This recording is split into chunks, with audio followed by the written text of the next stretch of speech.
بسم الله والصلاة والسلام على رسول الله. اللهم أنت ربي لا إله إلا أنت، خلقتني وأنا عبدك وأنا لا أهديك وأهديك ما استطعت. أعوذ بك من شر ما صنعت، أبوء لك بنعمتك علي وأبوء لك بذنبي فاغفر لي فإنه لا يغفر الذنوب إلا أنت. أستغفرك وأتوب إليك رب العالمين. بسم الله الرحمن الرحيم. النهاردة نبدأ أول درس في كورس CCNA، كورس الشبكات. طبعا النهاردة هنبدأ حاجة ابتدائية جدا، وهي ايه هو الديسيمال والباينري والهكسا وازاي نحول ما بينهم. طيب ده انا استفاد منه في ايه في الشبكات؟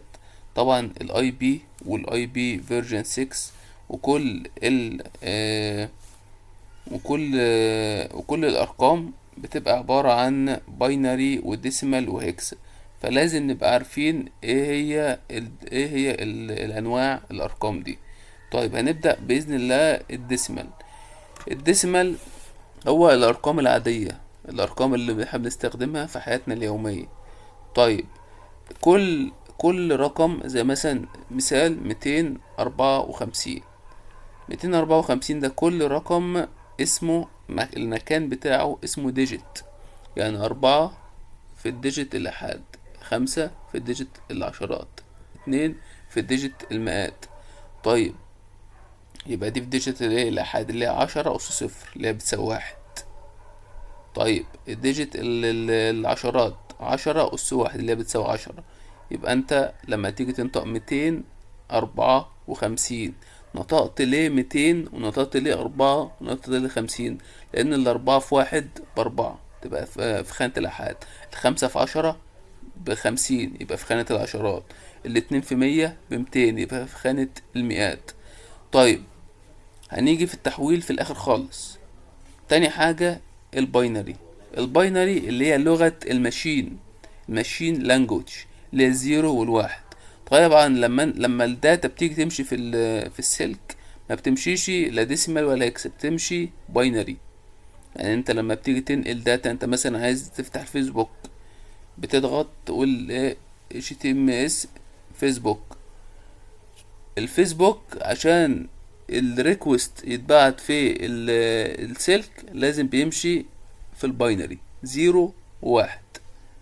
طيب الهكسا ديسيمال اللي هي من صفر لحد 9 وبعد كده A B C D E F، اللي هم كلهم على بعضهم 16 رقم. طيب هل ال A وال B وال C ديت الأرقام اللي هي الحروف الأبجدية بتاع الإنجليزي؟ لأ، دوت بيرمز للعشرة والحداشر الاتناشر 13 14 15، ملهاش علاقة بحروف الانجليزي، ديت زي رمز كده. طيب بنستخدمه في الماك ادرس والاي بي فيرجن 6. تمام. هنبدأ ان احنا نعرف ازاي نحول من الديسيمال للباينري، ومن الباينري للديسيمال والهكسا وهكذا. طيب هنبدأ اول حاجة من ايه؟ من الديسيمال للباينري. فينا مثال اهوت هنا 75. طيب لما احنا نيجي عايزين ان احنا نحول لاي حاجة، سواء من ديسمال لباينري او من باينري لديسمال او من هيكسا لديسمال او من هيكسا لباينري، اي حاجة نحط اللي قدامنا اللي هي 1 2 4 8 16 32 64 وهكذا. طيب احنا معانا رقم 75، هتروح تشوف ايه هو الرقم اللي اصغر منه اللي هو كام؟ 64. هتحط 1، يبقى 64 من 75 11. طيب ال11 اكبر ولا اصغر من 32؟ لا اصغر، يبقى تحط صفر. اصغر من 16 تحط صفر. اكبر من التمانية تحط 1، يبقى 8 من 11 3. التلاتة اكبر ولا اصغر من 4؟ اصغر، يبقى تحط صفر.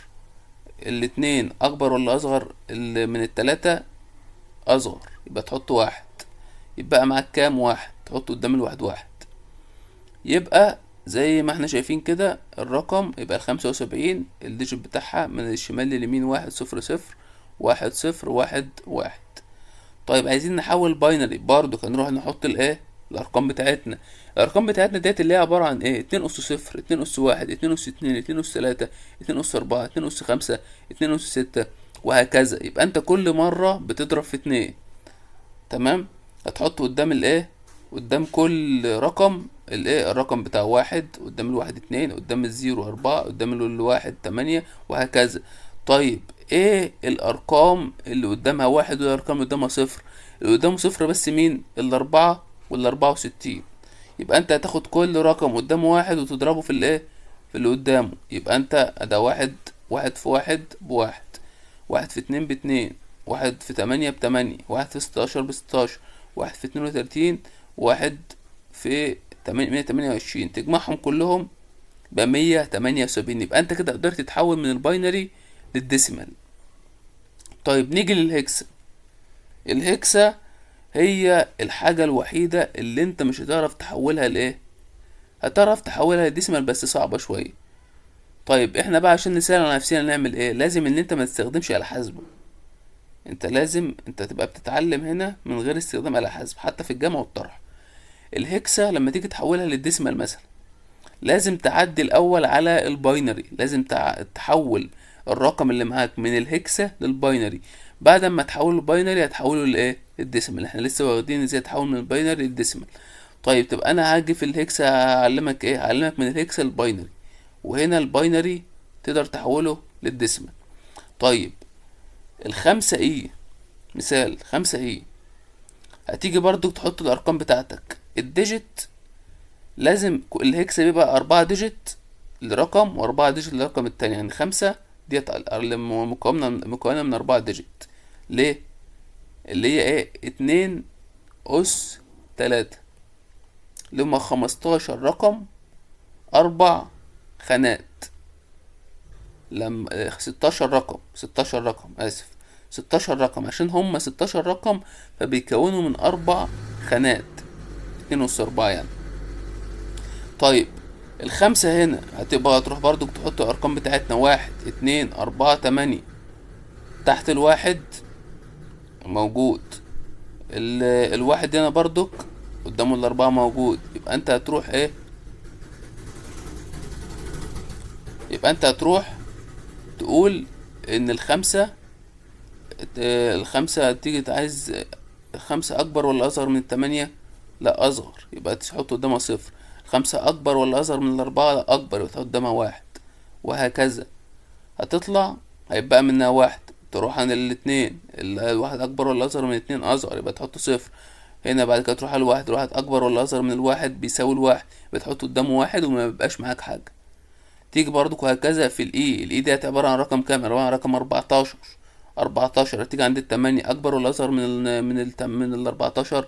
الأربعتاشر أكبر، يبقى تحط واحد. يبقى كام من الأربعتاشر؟ 6. تروح على الأربعة، أكبر ولا أصغر من الستة؟ أصغر، يبقى تحط واحد. هيبقى كام من الستة؟ 2. تروح بعد كده على الاتنين، أكبر ولا أصغر من الاتنين؟ بتساوي الاتنين، تحط إيه؟ واحد. ما يبقاش معاك حاجة، تروح تحط عند الواحد كام؟ صفر. يبقى احنا كده قدرنا نحول من الهكسا للباينري. والسلام عليكم ورحمة الله وبركاته.